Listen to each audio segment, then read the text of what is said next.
Without any warning, I received news that my mother-in-law had passed away.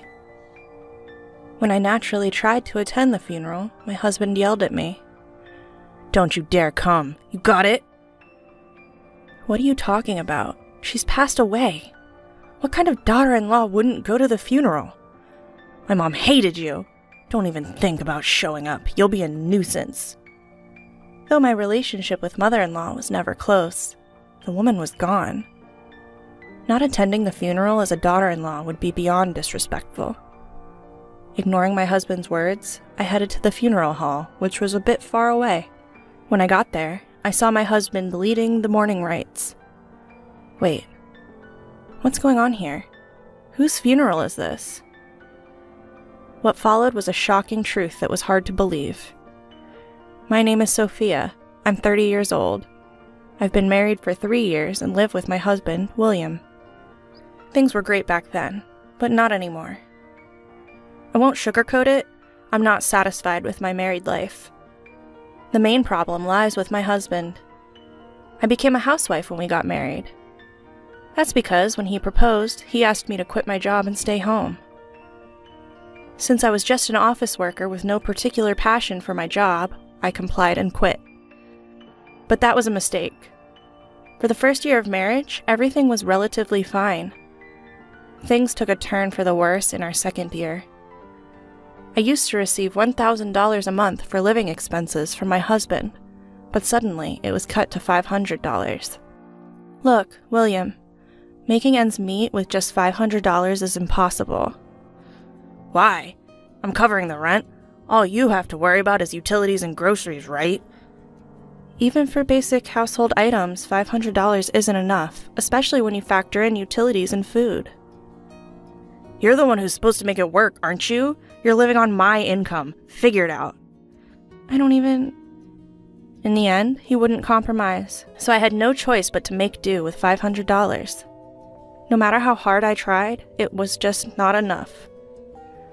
My husband eats more than the average person, making it even harder. After a year of living off my savings, I watched the balance steadily decline since there was no income. Every time I checked the balance, the number kept getting smaller and smaller. Seeing this filled me with a bottomless sense of dread.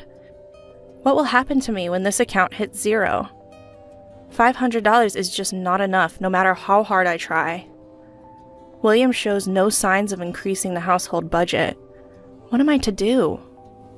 That's when I decided it was time to go back to work. Even if I can only work part-time, I should be able to make between $800 to $900 a month. That extra income would certainly make life easier.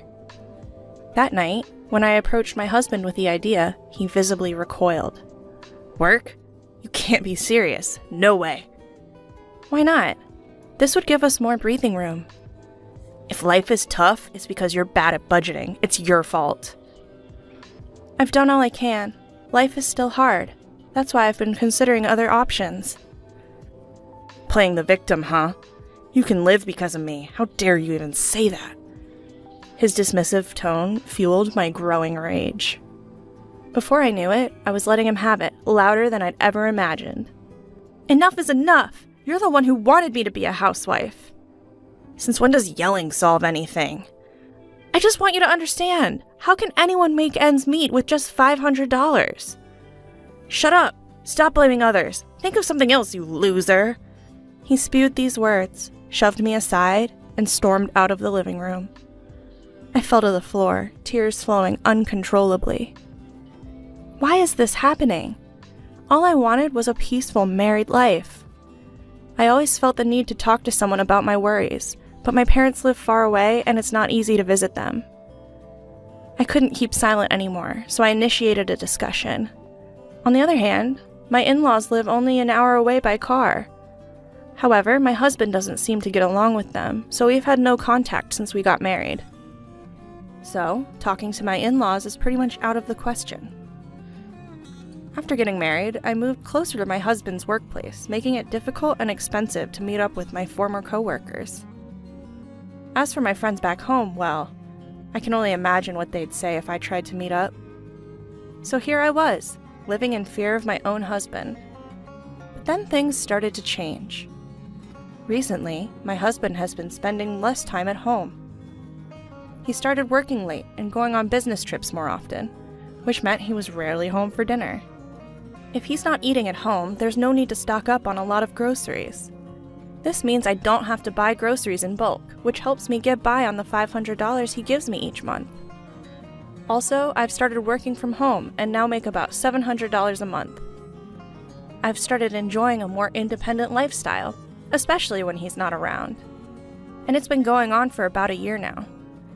Recently, my husband has been too busy with work to come home much. But when he does, he treats me terribly and shouts insults. Lately, he hasn't even been giving me any money for living expenses. Then one day, something unexpected happened. When my husband came home from work, he seemed really rattled. Without missing a beat, he blurted out, "My mom is dead." "Wait, what? Are you joking?" I turned back to him and he yelled, "Why would I lie about something like this?"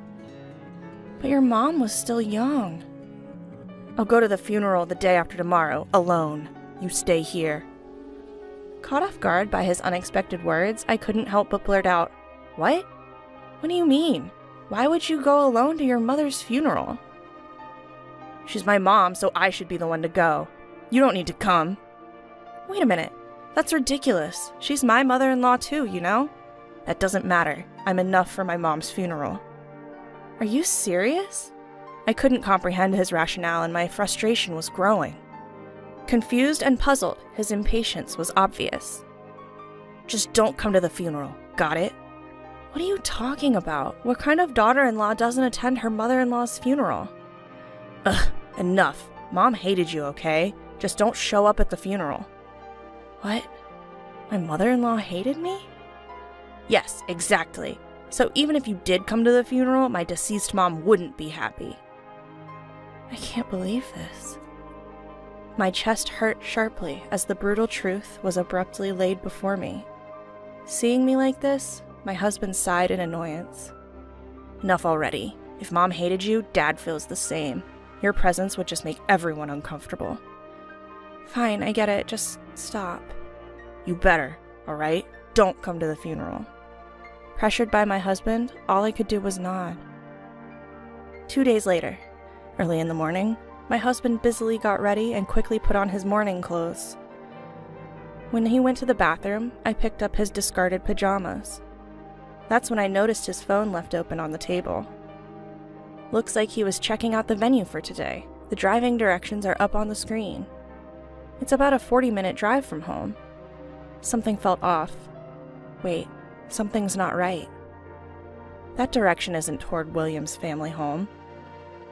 It would take at least an hour and a half to get there from his parents' house. Wouldn't they usually choose a closer location? Why go somewhere so far away? Caught up in these thoughts, my husband returned from setting his hair. I quickly left the scene, pajamas in hand, making sure he didn't notice I'd seen his phone. He said, "I'm leaving," and walked out the door. Still uneasy, I decided to attend my mother-in-law's funeral in morning clothes.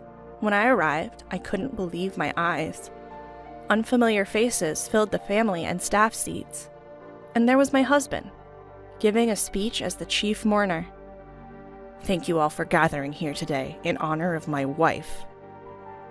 What is this? My wife, Riley, was...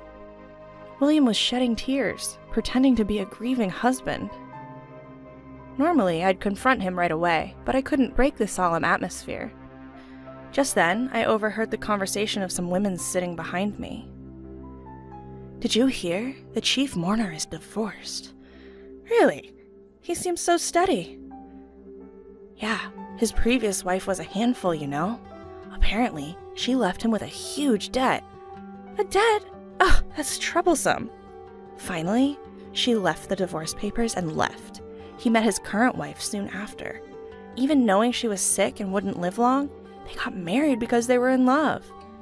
"So it's a love story. Huh. Debt? Leaving?" I had never done any such thing. Anger boiled inside me as I realized the story had been twisted.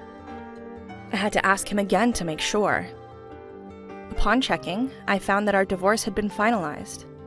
The date was about 6 months ago. My husband probably met his now sick wife soon after and married her. The reason he hardly came home was that he was living a newlywed life with her.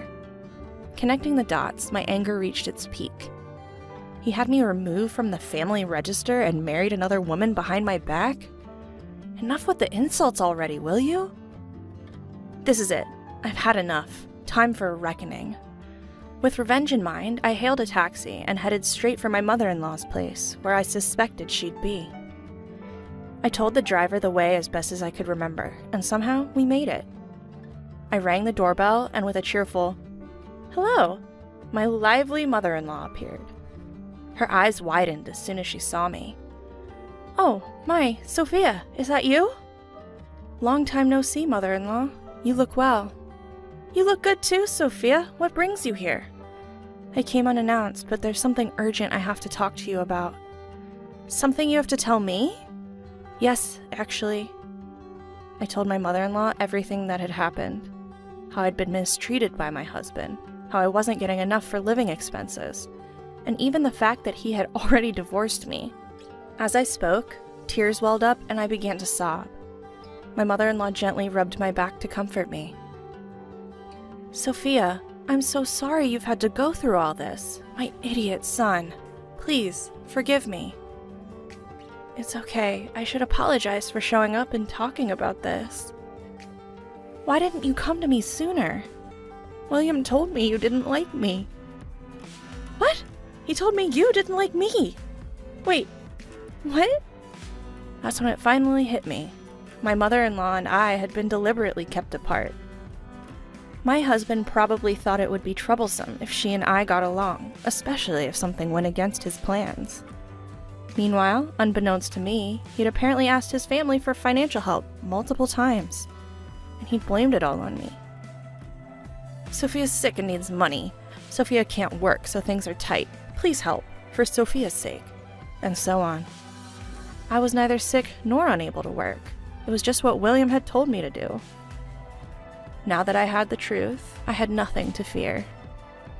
I told my mother-in-law about my plan for revenge and returned to the funeral. Though it had already ended, a few people were still around. I approached one of them.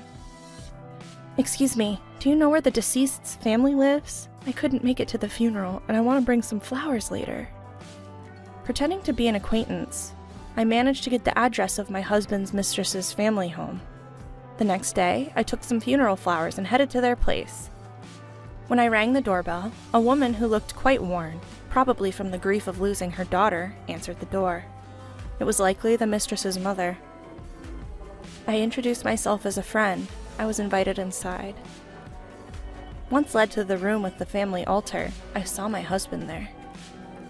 "Sophia? What are you doing here?"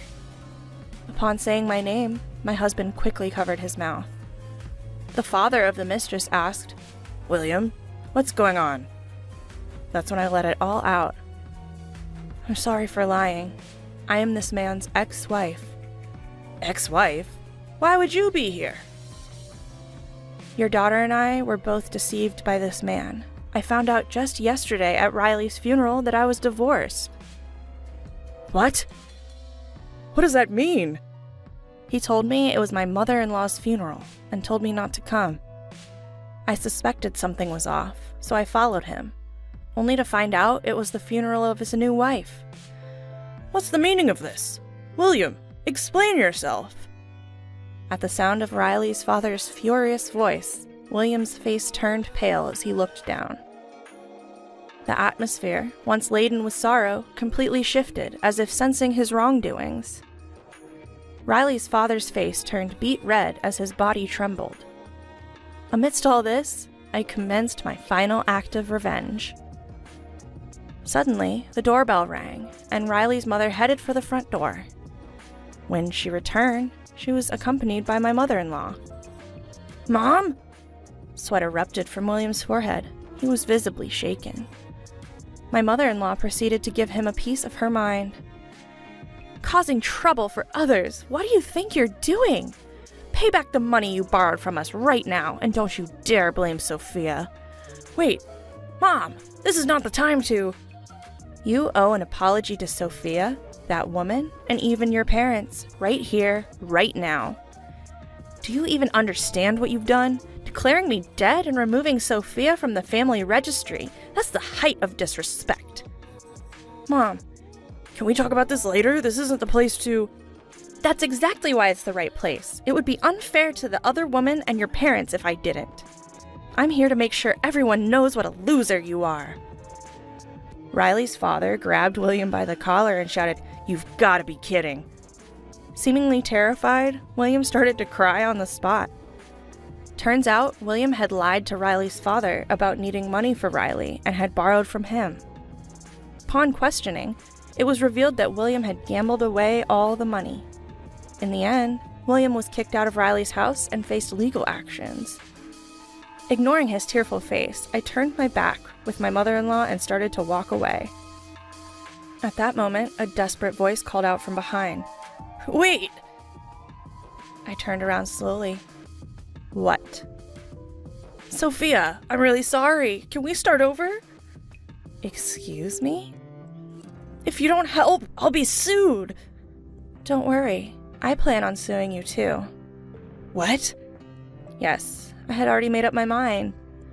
After all the unjust treatment and being served with fake divorce papers, I'll sue him through a lawyer. "Please, forgive me." Fuming, I unleashed my feelings on my husband. "Do you think saying sorry will make everything okay? Do you even understand what you've done? Filing for divorce without telling me is a legal issue, you know? Your apologies are worthless because you've been lying and asking for financial support. Utterly worthless." "Sophia, wait, please." Quiet. Do you have any idea how many people you've hurt with your actions? What you've done isn't easily forgivable. Even a lifetime of making amends won't be enough. So from now on, stay out of my life. If you show up again, I won't hesitate to ruin you. My mother-in-law's hand touched my back as I spoke assertively. Her warmth almost brought me to tears. Afterwards, William ended up paying back the $10,000 he borrowed from Riley's father in one lump sum. Additionally, he had to pay me alimony and a fine for forgery. His salary was never that high to begin with. The financial hit seemed to hurt him quite a bit. He had to go into debt to pay the alimony, and now he's even getting collection calls at work. It's only a matter of time before he loses his job. As for me, I went back to my old job right after the divorce. Now I'm living in an apartment near my workplace and enjoying peaceful days. Since then, I've been meeting with my mother-in-law regularly and updating each other on our lives. I feel our relationship has deepened even more after the divorce. My mother-in-law, who stood by me as we took our stand against her own son. I plan to cherish her as a second mother from here on out.